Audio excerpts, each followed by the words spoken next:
The bus stop bench was cold, the kind of cold that seeped through jeans and made bones ache.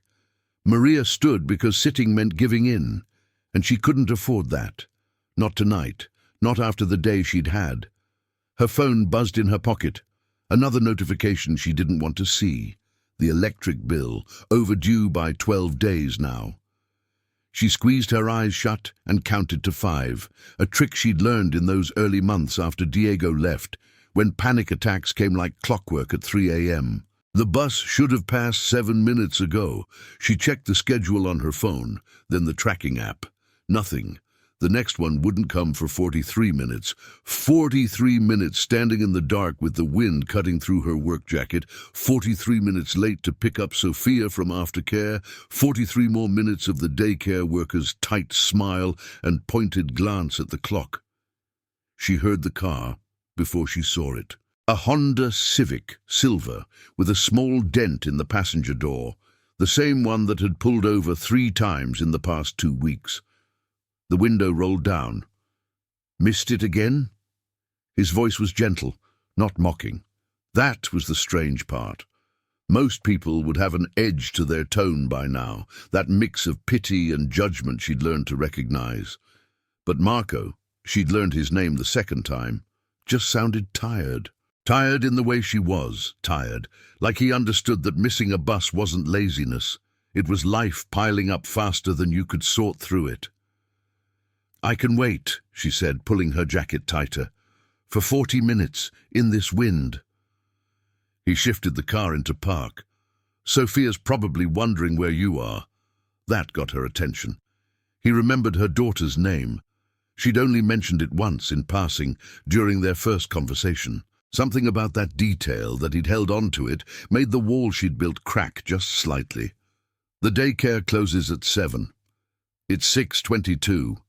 He leaned over and pushed the passenger door open. "I'm heading that way anyway. Lucas has soccer."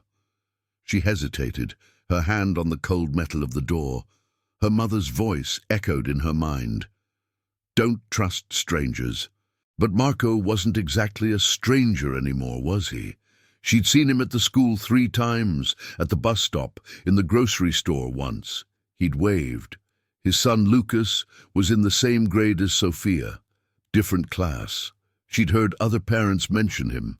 Something about his wife passing away last year. "Cancer," someone had whispered. So young. The wind gusted harder, and her decision was made. She climbed in. The car was warm, almost too warm. The heat was on full blast, and a faint smell of French fries lingered from a McDonald's bag on the back seat. A soccer ball sat next to a backpack covered in superhero stickers. Normal. Safe. "Thank you," she said, buckling her seatbelt. He nodded and pulled back onto the road. For a few minutes, neither of them spoke. Maria watched the streetlights blur past, her reflection ghost-like in the window. She looked exhausted. When had she started looking so exhausted? "Rough day?" Marco finally asked. "Aren't they all?" The words came out sharper than she meant. She softened her tone. "Sorry, yes.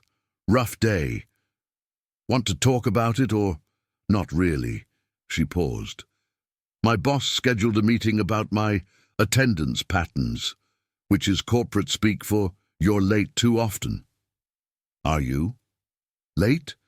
"Yeah, because the bus doesn't care that my shift ends at 5:45 and Sophia's school is 20 minutes away and the daycare charges $1 a minute after 6:30.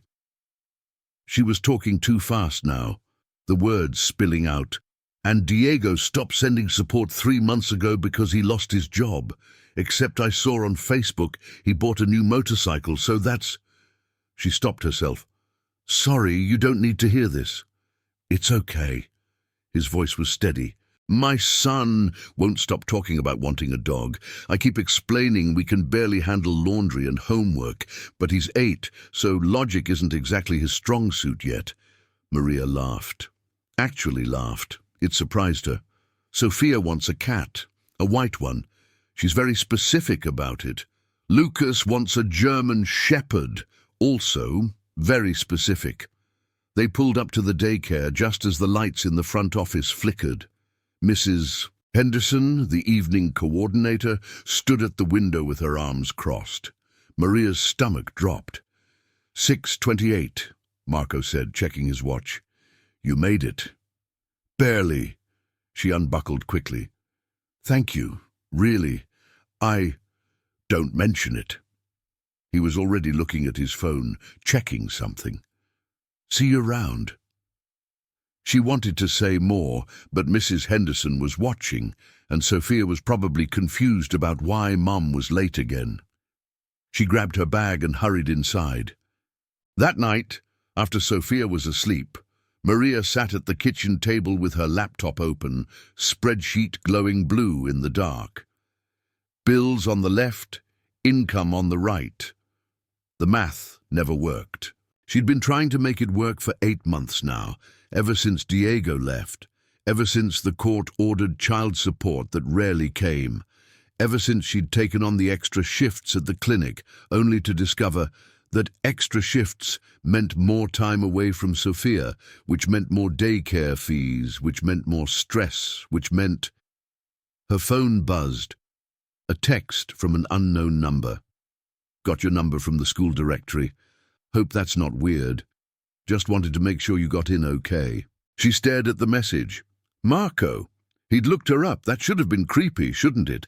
But something about the way he'd phrased it, the acknowledgement that it might be crossing a line, made it feel less intrusive, more considerate. She typed back, not weird. Thank you again for the ride. 3 dots appeared, then disappeared, then appeared again. If you ever need a ride, just text. I pass that stop every day anyway. Maria set the phone down. She didn't respond. Accepting charity wasn't something she did. She'd learned young that people who helped always wanted something back, eventually. But as she closed her laptop and turned off the kitchen light, she didn't delete his number either. The next week, she missed the bus twice more. The first time, she waited it out, shivering for 38 minutes while her phone died and Mrs. Henderson's text messages stacked up. The second time, it was raining. That cold November rain that soaked through everything, and her umbrella had broken that morning. She stood under the bus shelter, water dripping down her neck, and pulled out her phone. Still offering rides? He replied in seconds, "Be there in 3 minutes." When he pulled up, she noticed he had a towel ready on the passenger seat, a clean one, folded neatly. "You came prepared," she said, climbing in. "Heard the weather report this morning." He handed her the towel. "Figured you might need it." She pressed the towel to her face, soaking up the rain from her hair. "You really didn't have to." "I know." He pulled into traffic. "But I wanted to." Those 4 words hung in the air between them. I wanted to. Not out of pity, not out of obligation. He wanted to. Maria didn't know what to do with that. They drove in silence for a bit, the windshield wipers keeping rhythm. Then Marco spoke again. "Lucas asked about Sophia today. Said she sits alone at lunch sometimes." Maria's chest tightened. "She's shy. Making friends has been hard since we moved. Lucas asked if she could come over sometime, for pizza and video games. Nothing fancy, just..." He glanced at her. "Kids being kids." "I don't want to impose..." "You're not imposing," he asked. "I'm just the messenger." He turned left toward the daycare. "Think about it. No pressure." But Maria knew pressure when she felt it. And this wasn't it. This was something else. Something that felt suspiciously like kindness, without strings attached, and that terrified her more than anything. Sophia mentioned Lucas that night at dinner. "He shared his cookies with me today," she said, picking at her chicken nuggets. "The chocolate chip ones. That was nice of him. He said his dad makes them every Sunday. They use a recipe his mom made." Sophia looked up. "His mom died. He said she's in heaven, but sometimes he pretends she's still there, watching his soccer games." Maria's throat went tight. "That's very sad." "He's not sad about it, though. He said she told him to be happy, so he tries." Sophia paused. Can we make cookies on Sunday? Maybe. Maria smiled, but inside something was shifting. Marco wasn't just some dad helping out. He was a father who baked cookies with his son using his dead wife's recipes. He was a man who remembered a little girl's name after hearing it once. He was someone who showed up. The rides became routine after that. 3 times a week, sometimes 4. Marco never made a big deal about it. He'd pull up, she'd get in, they'd talk about small things, the weather, their kids, the potholes on Oak Street that the city kept promising to fix. Sometimes they didn't talk at all, and that was okay too. But Maria noticed things, the way his jaw tensed when he checked his phone, the prescription bottles in the cup holder, anxiety medication. She recognized the label. The fact that he always wore a ring on his right hand, a simple silver band, and sometimes he'd twist it when he was thinking. Once, at a red light, she saw him close his eyes and take a deep breath. His hand wrapped around that ring like it was an anchor. She didn't ask about it. People were entitled to their secrets. Then came the Thursday that changed everything. Maria's supervisor had called her into the office that afternoon. "I'm going to be direct with you," Janet had said, sitting back in her chair with that expression that meant bad news wrapped in corporate sympathy. "Your performance hasn't been the issue. You're great with patience, but your reliability has become a pattern, and patterns indicate problems. I've been late 4 times in 2 months, 6 times, and you left early twice for family emergencies. My daughter was sick. I understand, I'm a mother too, but this is a medical clinic, Maria. We need staff we can count on." Janet had slid a paper across the desk. "This is a formal warning. 1 more incident, and we'll have to discuss termination." Maria had walked out of that office feeling like the floor was crumbling beneath her feet. Termination meant no job. No job meant no rent. No rent meant she couldn't even finish the thought. She'd somehow made it through the rest of her shift on autopilot, checking vitals and updating charts, while her mind spiraled through worst-case scenarios. When 5:45 came, she'd practically run to the bus stop. And of course, the bus was delayed. Mechanical issue, 20-minute wait minimum. She stood there, staring at the electronic sign, and something inside her just broke. Not dramatically, not with tears or screaming, just a quiet, crushing sense of defeat. She was going to be late. Mrs. Henderson was going to charge her extra. Sophia was going to see that look on her face, that exhausted, defeated look, and Maria was so tired of her daughter seeing her like that. She pulled out her phone. Her hands were shaking. "Need a ride? Please?" Marco replied immediately, "On my way." He arrived 6 minutes later, but it felt like 6 hours. When she climbed in, she couldn't look at him, couldn't speak. If she spoke, she'd cry, and if she cried, she wouldn't stop. "Maria?" His voice was careful. "What happened?" She shook her head. He didn't push. He just drove. But instead of heading toward the daycare, he took a different route, pulling into a small park just off the main road. He put the car in park and turned off the engine. "We have 7 minutes before late fees kick in," he said quietly. "So you have 7 minutes to fall apart if you need to. No judgment, no questions, just time." That did it. The tears came fast and hard, months of holding it together finally cracking open. She covered her face with her hands, shoulders shaking, and Marco just sat there. He didn't try to fix it, didn't offer empty platitudes. He just waited. When she finally got her breathing under control, she wiped her eyes with her sleeve. "Sorry." "Don't be." He handed her a napkin from the glove compartment. "Bad day?" "Bad life." She laughed, but it came out bitter. "I got written up at work today. Formal warning, which means 1 more screw-up and I'm done. And I can't afford to be done, Marco. I can barely afford to keep going." He listened, really listened. Then he said something she didn't expect. "I've been there." She looked at him. "What?" "After Elena died, my wife. I was there." In that place where every single thing felt impossible, getting Lucas to school, paying bills, remembering to eat. I got written up too, actually, at my job. Engineering firm, lots of deadlines, and I was missing all of them because I couldn't focus, couldn't sleep, could barely function. He twisted that ring on his finger again. My boss gave me the same speech. Performance versus reliability, patterns indicating problems. What did you do? I asked for help. He met her eyes, which was the hardest thing I've ever done. But I asked. Elena's parents helped with Lucas. My brother covered some bills. I started seeing a therapist. And slowly, so slowly, things got better. Not perfect, not even good, just better. Maria absorbed this. I don't have family here. My parents are in Mexico and they're dealing with their own stuff. Diego's family pretends I don't exist. I don't have anyone to ask. You have me.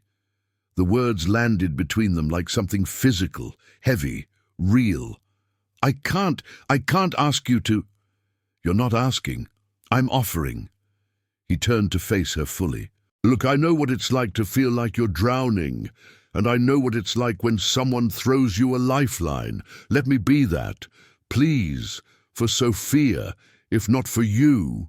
She wanted to argue, wanted to tell him she was fine, she could handle it, she didn't need charity. But she was so tired of lying, so tired of pretending she had it all under control when clearly, obviously she didn't. Okay, she whispered. Okay. He smiled, a small, genuine smile. Okay. And they made it to the daycare with 2 minutes to spare. After that night, things shifted.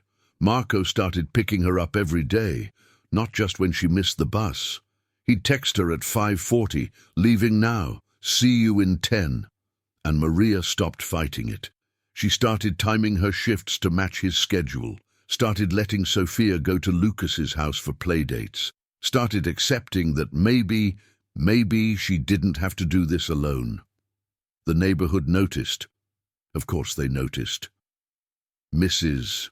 Chen from the school PTA made a pointed comment about how nice it must be to have such a helpful friend. Another mom, whose name Maria never remembered, asked with fake sweetness if they were dating or just carpooling. Maria ignored it all.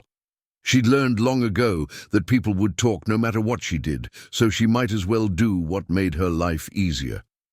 But she noticed things too. The way Marco's smile didn't quite reach his eyes sometimes. The way he'd pause before starting the car, his hand on that ring. The way he never talked about Elena in present tense, but never talked about moving on either. One evening in December, after dropping Sophia off at home, Maria asked the question that had been building for weeks. That ring, the one you're always touching, what's the story? Marco's hand froze on the steering wheel. For a moment, she thought he wouldn't answer. Then he pulled over to the curb, put the car in park, and turned to face her. Elena gave it to me the night before she died, he said quietly. Not the wedding ring. She wanted me to keep wearing that. This was different. She'd had it made specially. Inside, there's an engraving. He slipped the ring off and handed it to her. Maria held it up to the streetlight, squinting to read the tiny letters inside the band. Show up. That's it, she asked. Just show up. Just that. He took the ring back, sliding it onto his finger. She knew she was dying, knew Lucas would need me, knew I'd be tempted to fall apart and disappear into grief. So she made me promise, made me wear this promise that I'd show up every day. For Lucas, for myself, for life. Maria's eyes burned. That's the reason I keep offering you rides, he finished. The reason I can't just drive past someone struggling. Because showing up isn't just about being physically present. It's about seeing people, helping when you can, being there even when it's inconvenient or uncomfortable or complicated, Maria supplied. Yeah. Complicated. They sat in the idling car, the heater humming, the world outside dark and cold. Maria thought about all the times Marco had shown up, all the times he could have driven past, could have texted, "Sorry, can't today," could have let her problem be her problem. But he hadn't. He'd kept his promise to a woman who wasn't there anymore, and in doing so, he'd saved Maria in ways she was only beginning to understand. "Thank you," she said finally, "for showing up." He smiled. "Thank you for letting me." Christmas came fast. Sophia made a card for Lucas at school, covering it in glitter and stickers. Maria helped her wrap a small present, a superhero action figure they'd found at the dollar store. It wasn't much, but it was what they could afford. Marco invited them over for Christmas Eve. "Nothing fancy," he'd said, "just pizza and a movie. Elena's family comes the next day for the big celebration, but the night before is just us. Low-key." Maria almost said no. It felt too much like she was inserting herself into his family traditions, into spaces that belonged to Elena's memory. But Sophia's face had lit up when Lucas extended the invitation at school, and Maria didn't have the heart to disappoint her daughter. They'd been planning to spend Christmas Eve alone, microwaving popcorn and watching whatever was on TV. This was better. Marco's house was smaller than Maria expected, but warm. Photos of Elena were everywhere, on the mantel, on the walls, on the fridge. A beautiful woman with dark hair and a bright smile, holding baby Lucas, laughing at something off camera. Maria felt like an intruder looking at them, like she was stepping into a life that wasn't hers to step into.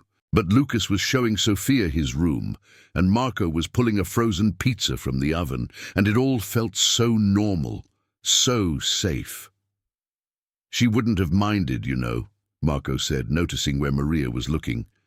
A photo of Elena at the beach, sunglasses on, arms spread wide.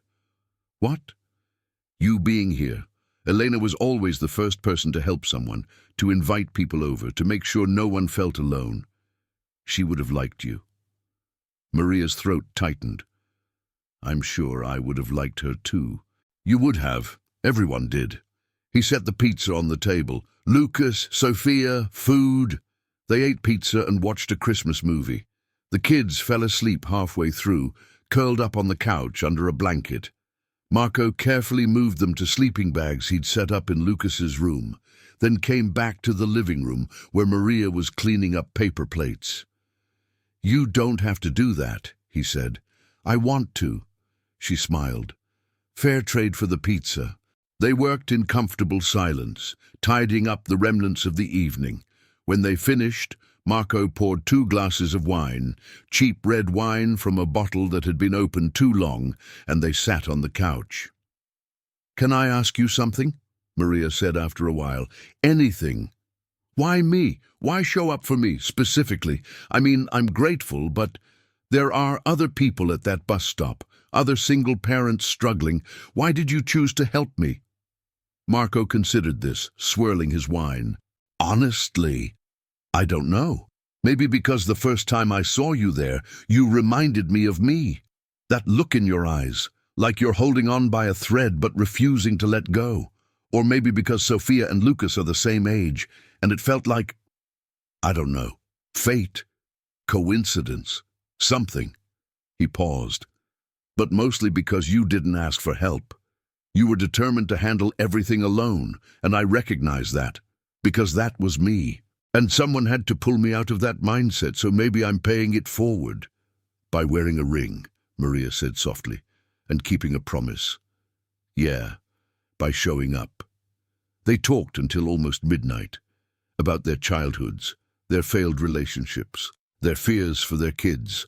Marco told her about the night Elena died, how he'd held her hand and watched her slip away, how the silence afterward was the loudest thing he'd ever heard.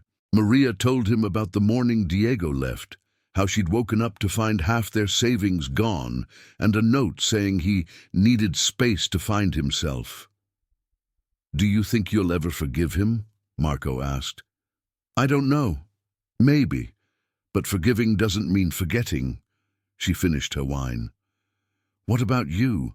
Do you think you'll ever, I don't know, date, move on? He looked down at his ring. Elena told me to. Actually made me promise I wouldn't spend the rest of my life alone, but it's hard. Feels like betrayal sometimes, even though I know she wouldn't see it that way. It's not betrayal, Maria said firmly. It's living, which is what she wanted. I know, I do. But knowing something and feeling it are different. He met her eyes. Tonight, this is the closest I've come to feeling like maybe I could, someday. Maria's heart did something complicated in her chest. Marco, I'm not saying anything has to happen, he said quickly. I'm not even sure I'm ready for anything to happen, but I wanted you to know that you, being around you, it makes me feel less stuck, less frozen, more alive. She didn't know what to say to that, so she reached over and took his hand, the one without the ring, and just held it. They sat like that until Maria's phone buzzed with a reminder that it was late and she should probably get Sophia home. January arrived cold and unforgiving. The formal warning at work became a final warning after Maria had to leave early when Sophia spiked a fever. Her boss's face had been sympathetic but firm. One more time, Maria. That's all you get. She didn't tell Marco, didn't want him to feel responsible, didn't want to add her problems to his plate.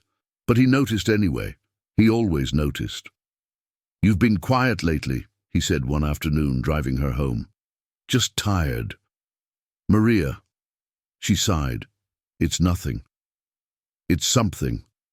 Talk to me. So she did. Told him about the final warning, about the impossible position of choosing between keeping her job and taking care of her sick daughter. About the crushing weight of knowing that no matter how hard she tried, it might not be enough. What if I helped with that? Marco said after a moment. Helped how? Sophia could stay with us when she's sick. I work from home most days. I could watch her. He held up a hand before she could protest. Before you say no, think about it. Really think about it. You need this job. Sophia needs you to have this job. And honestly, Lucas would love having her around more. He's already asking why she can't just live with us. Marco, I can't ask you to. You're not asking. I'm offering. Again. He pulled up to her apartment building. Think about it, please. She did think about it. All night, while Sophia slept with a fever, and Maria sat beside her bed with a cool cloth. She thought about pride and independence and all the reasons she should say no. And then she thought about Sophia, about rent, about the bills stacked on the kitchen table. She texted Marco at 2 a.m. Okay. His reply came 30 seconds later. Good. Get some sleep. I've got Sophia tomorrow. The arrangement worked better than Maria expected. Sophia loved spending time at Marco's house, and Lucas treated her like the little sister he'd never had. Marco would send photos throughout the day, the kids coloring, building pillow forts, attempting to bake cookies that came out as hard as rocks. Sophia's fever broke after 2 days, but the arrangement continued. On days when Maria worked late, Sophia would go to Marco's after school. On weekends, sometimes Lucas came to their apartment. The neighborhood talked more. Mrs. Chen made a comment about playing house. Another parent asked Maria if she and Marco were official yet with a knowing smirk. Maria ignored it, but the comment stung more than she wanted to admit. Because the truth was, she didn't know what she and Marco were. They weren't dating. They never kissed, never even talked about the possibility. But they weren't just friends either. They were something undefined, something that existed in the space between co-parenting and companionship. Then came Valentine's Day. Sophia came home from school with a card. Lucas gave this to me, she said, handing it to Maria. But he said it's from his dad, not from him. Maria opened it. Inside was a simple message in Marco's handwriting. Thank you for showing up too. Her chest constricted. She looked at Sophia. "Did Lucas say anything else?" "He said his dad wanted to know if you want to have dinner. Not with us kids, just you and him. A grown-up dinner." Sophia wrinkled her nose. "That's boring." Maria laughed despite herself. Maybe a little, but her heart was racing. This was it.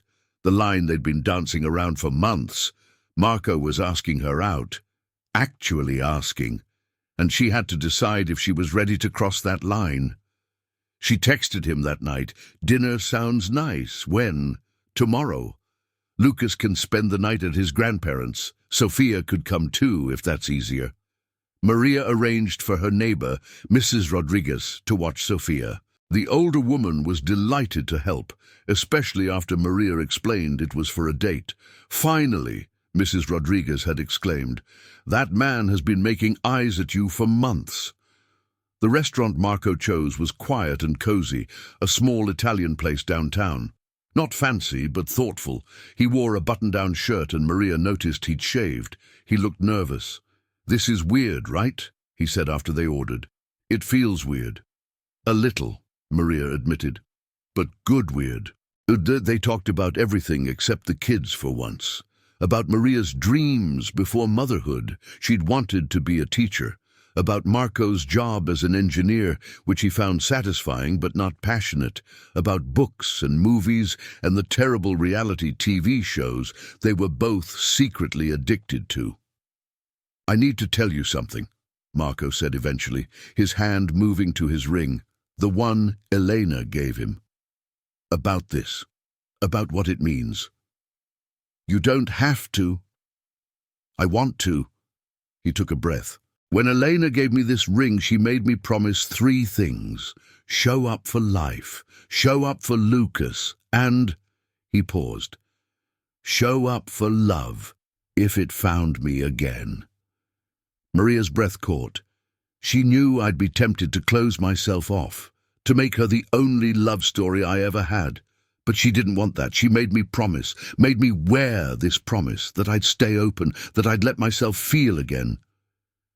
His eyes met hers. "And Maria, I feel again.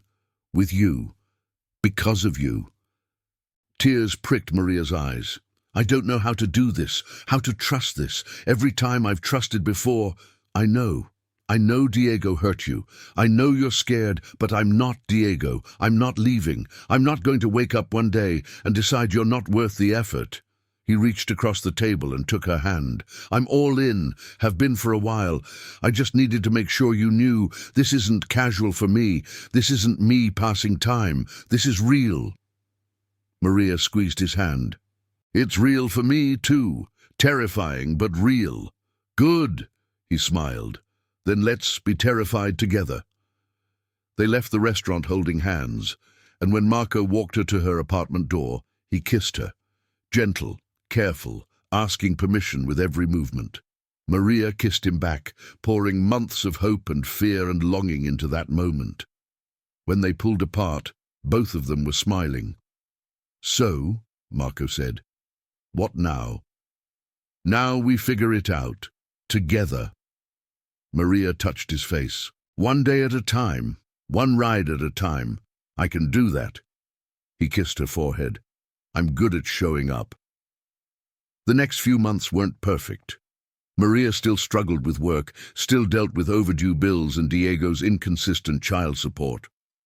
Marco still had hard days, days when grief hit him out of nowhere and he had to sit in his car and remember how to breathe.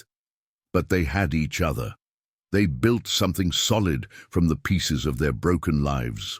They made it official in April, sitting the kids down for a serious conversation. Sophia and Lucas looked at each other, then burst into giggles. "We know," Lucas said, rolling his eyes. "You're not sneaky. You hold hands all the time," Sophia added, "and you smile different now, the happy kind." "Oh," Maria said, looking at Marco. "Well, okay then." They moved in together in June, not because it was easy, but because it made sense. 2 households combined into one, 2 families merging into something new. It was chaotic, Fights over bathroom time, disagreements about bedtime rules, the strange adjustment of sharing space with someone after years of being alone. But it worked. Somehow, impossibly, it worked. Maria kept Elena's photos up. Marco insisted on it, and Maria understood why. Elena was part of their story too, part of what made Marco who he was. The ring stayed on his finger, and Maria never asked him to take it off. It was a promise he'd made, a promise that had led him to her. She honored that. One evening in late summer, Maria found Marco sitting on the back porch, looking at the ring. "You okay?" she asked, sitting beside him. "Yeah, just thinking." He smiled at her. "About how Elena would react to all this, to you." "And?" "She'd love you. She'd probably tease me about taking so long to ask you out. Tell me I was being dramatic about the whole thing." He twisted the ring. "And she'd be happy that I kept my promise, that I showed up." Maria leaned her head on his shoulder. "You did. Every single day." "So did you." They sat there as the sun set, the kids playing inside, the sound of their laughter drifting through the open window. Two people who'd been broken, who'd learned to show up for themselves and each other, who'd built something beautiful from the rubble. Later that night, after the kids were asleep, Marco and Maria sat on the couch with a bottle of wine. Better wine this time, the kind that didn't come in a screw-top bottle. "I want to ask you something," Marco said. "Okay." He reached into his pocket and pulled out a small box. Maria's heart stopped. "Before you panic," he said quickly, "this isn't what you think. Well, maybe it is. But hear me out." He opened the box. Inside was a ring, not an engagement ring, but a simple silver band similar to his. "I had this made, for you, with an inscription." He handed her the ring. Maria held it up to the light, reading the tiny words inside. "You showed up too." "I'm not asking you to marry me," Marco said. "Not yet. That can come later when we're ready. But I'm asking you to wear this, to remember that you're not alone anymore, that showing up for life means showing up for each other, and that his voice cracked slightly, that I love you, and I'm going to keep loving you every day in all the small, boring, beautiful ways." Maria couldn't speak. She could only nod, tears streaming down her face as Marco slipped the ring onto her finger. It fit perfectly. "I love you too," she finally managed. "So much." They held each other as the night stretched on, two people who'd been lost finding their way home. Life didn't become perfect after that. Maria still had bad days at work. Sophia still got sick. Lucas still struggled with missing his mother. Marco still had moments of grief that hit like waves. But they faced it together. They showed up for each other, for their kids, for the messy, complicated, beautiful life they were building. And every morning when Maria woke up and saw the ring on her finger, she remembered. She wasn't alone anymore. She'd found someone who understood what it meant to show up. Someone who chose her every single day, in all the ways that mattered. 3 years later, they got married in the same park where Marco had first given Maria space to fall apart. It was a small ceremony, just close family and friends. Sophia and Lucas walked them down the aisle together, beaming with pride.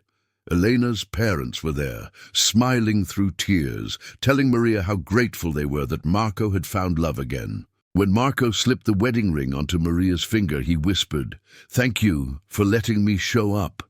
And Maria whispered back, "Thank you for seeing me when I was invisible." They kissed, and their kids cheered, and somewhere, Maria liked to think, Elena was smiling too, happy that her husband had kept his promise, happy that he'd found someone who understood the weight of that promise and honored it. Because love wasn't just about the big moments. It was about showing up, day after day, ride after ride, in the cold at bus stops and the warmth of shared homes, in the hard conversations and the easy silences, in the choice to see someone struggling and decide to help, in the decision to keep your heart open even when it's been broken before. That was the secret of the ring. Not magic, not destiny, just a simple promise. Show up. For life. For love. For each other. And they did. If this story resonated with you, if it reminded you that hope exists even in the hardest moments, I'd love for you to subscribe to this channel. Every week I share real stories about real people navigating the complexities of life, love, and second chances. These are stories about ordinary moments that change everything, about the small acts of kindness that transform lives, about the courage it takes to keep showing up even when everything feels impossible. By subscribing, you're joining a community of people who believe in the power of human connection, who understand that we all struggle, and who choose to support each other through it.